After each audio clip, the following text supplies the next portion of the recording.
está lembrando aqui: ei, igreja, meus filhinhos, lembrem-se, se vocês pecarem, se vocês caírem no engano, se vocês forem surpreendidos pelo erro, lembrem-se que vocês têm um intercessor, e Ele é Jesus de Nazaré, o autor e o consumador da nossa fé. Ele é o nosso Salvador, o nosso resgatador. Ele é a substituição pelos nossos pecados. Ele é a expiação da nossa culpa. Ele é aquele que levou sobre si as nossas dores e as nossas enfermidades.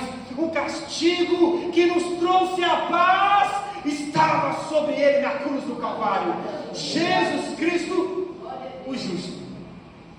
E por que Ele fala que Jesus é esse justo? Porque Ele está falando aqui de Jesus como um intercessor na esfera jurídica, como se fosse uma figura de um advogado.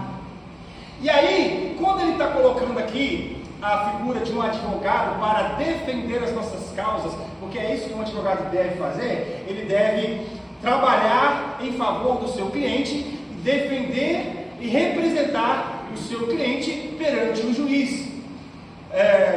Mas a gente fica meio cético quando se fala de advogado, né?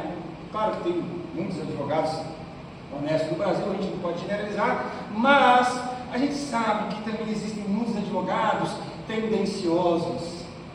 Porque, irmãos, o ser humano é assim, o ser humano ele é corruptível, ele tem a tendência de se corromper.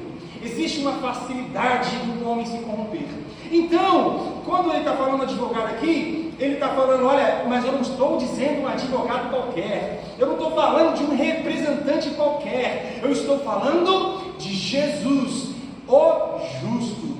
Bem definido, um O aqui, um artigo definido dizendo o justo. Por quê? Porque esse advogado que nós temos não é um advogado nos moldes humanos. O advogado, segundo o mundo, ele pode agir num caráter corruptível, ele pode agir de forma a querer benefícios, ele pode agir de maneira escusa, obscura, mas Jesus, ele age com justiça.